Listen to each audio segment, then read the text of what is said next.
IKEA Tradfri smart lights with HASSIO Home Assistant. Let's go.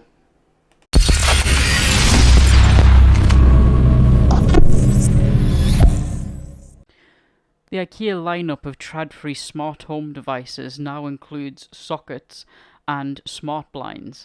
I believe these are available in all IKEA stores and are great value for money. I'm going to assume that you have a clean install of Home Assistant. If you don't know how to do that, I do have a video that I will try and link somewhere on the screen that shows you how to install Home Assistant onto a Raspberry Pi. I'm going to assume that you have the IKEA smart light system also set up on your network and all up and running. This is really easy to do, and you just follow the instructions that come with the device. Once you have the IKEA lights up and running, you should be able to control them from the app, but of course we want to integrate them with all of our other smart home devices. I'm also going to assume that you have some sort of device tracking up and running. I've just set this up. This is Nmap that I'm using to track my devices. Now Nmap automatically names all of the devices on your network with their MAC address. I've just changed this one to Lee's phone just for the purposes of this video, but I will take the time at some point to go through and rename all of these devices. Just unfortunately that's how Nmap works. I'm running pfSense. However, if you're running a standard off-the-shelf router, you will be able to, or you should be able to, do device tracking directly from the router. So for example, if your router is from Sky, if you're in the UK, which my last one was, you can go in and set device tracking up with the Sky component, which gives you the device names automatically, and you don't have to go in and change the MAC addresses. However, we do have some device tracking up and running. Now, we have both the Home Assistant, the Raspberry Pi running Home Assistant, and the IKEA Smart Light Gateway, both on the same network. Now, if you're plugging the IKEA Gateway in, you may have to do a restart on the Raspberry Pi for it to recognize that the IKEA Gateway is now on the network. So what we're going to do, once we've got it both on the same network, we'll go and click on the bell icon, and you can see that there's some new devices being found. So we'll click check it out, and we can see we've got some new devices on the network here, and one of them is our IKEA Gateway. So we just go ahead and click on configure, and it'll ask us for a security code that's on the back of the gateway. So we're going to look on the back of our gateway, and it's quite a long code, so I'm just going to go ahead and type mine in here. Now I will probably blur this out. I'm sure that none of you would use this code for any sort of malicious purposes, and I don't know if you could even if you tried, but I will blur it out just to be safe. So I'm kind of typing one-handed here.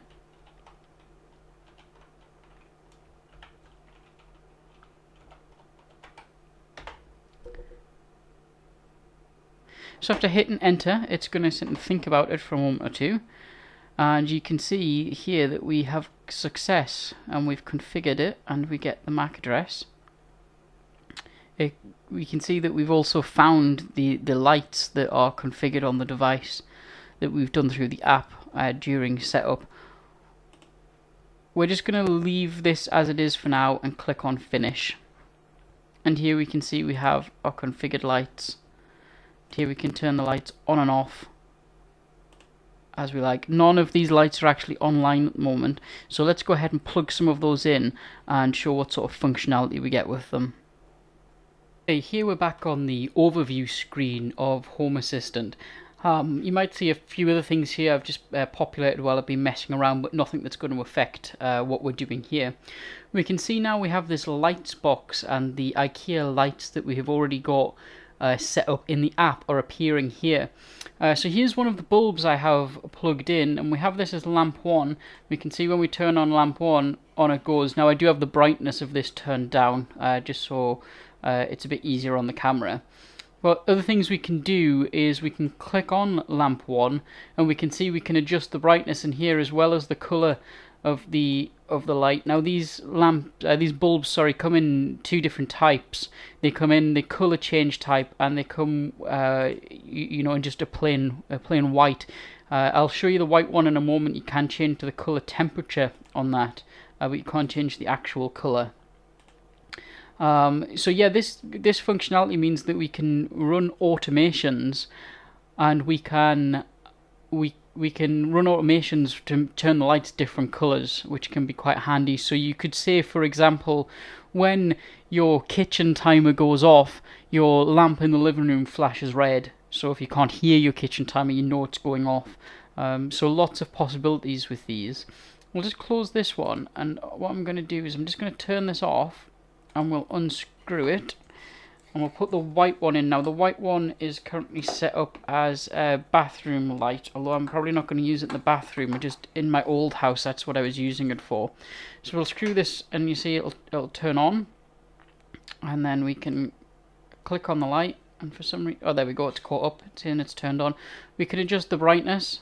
We will turn this down just a little bit so it's not too harsh on the camera, and you can see we can change the color temperature from very cold to very warm. Somewhere in between is best. So now we've got these up and running, let's have a look at some of the automations that we can do. Okay, back on the main screen of Home Assistant here, we're going to have a look at some automations that we can set up. We're going to keep it very simple for this first example. So we're going to click on Configuration and scroll down to Automations. Then we're going to click on the plus button at the bottom corner. We can call this automation whatever we want. So we're just going to call this one Light Timer.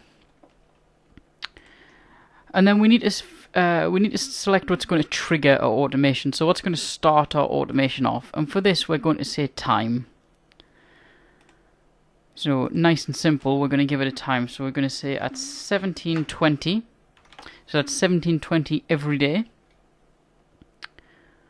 We're going to call a service, and that service is going to be light turn on.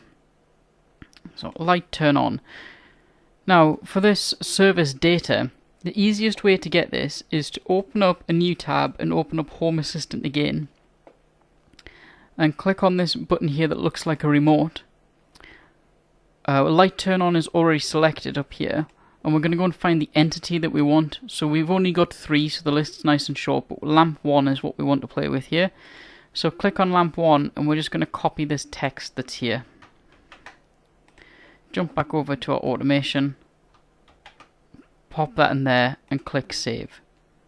That's the easiest way to do very simple automations. You can also configure automations through the configuration.yaml document. We'll look at that a bit closer another time. Well, once we've finished here, we can go back to the overview page, and you can see we've now got this box that says automations, and we've got our automation in here. So let's have a look to see if that's going to work. Okay, apologies, but I have had to go in and change the automation to trigger at 1724 due to an Amazon parcel arriving. So we'll just wait now and wait for the time to change and the automation to be triggered. There is a bit of a delay here, so you will see the clock going to 1724, but the light doesn't turn on for a good 10 to 15 seconds after that. That's probably due to the time not being synced between the devices. Home Assistant, although it is open source software running on a single board computer, it is fairly snappy. So you could probably change this in some of the settings, playing with the general settings in the .yaml file, the configuration.yaml file. You can change your location and your time settings and so on. But this is more than good enough for most people's applications. Okay, and that's our automation now up and running in Home Assistant. I was going to trigger this automation with some device tracking, like I said at the beginning of the video. So I was going to have it so when my phone joins the Wi-Fi, that the light would turn on and have it as a hallway light. Unfortunately, I'm having some problems with device tracking. However, one of my upcoming videos is all going to be about device tracking.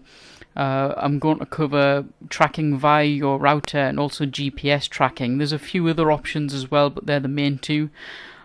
So look for that coming soon. If you found this video helpful at all, please like, comment, and most importantly, please do subscribe.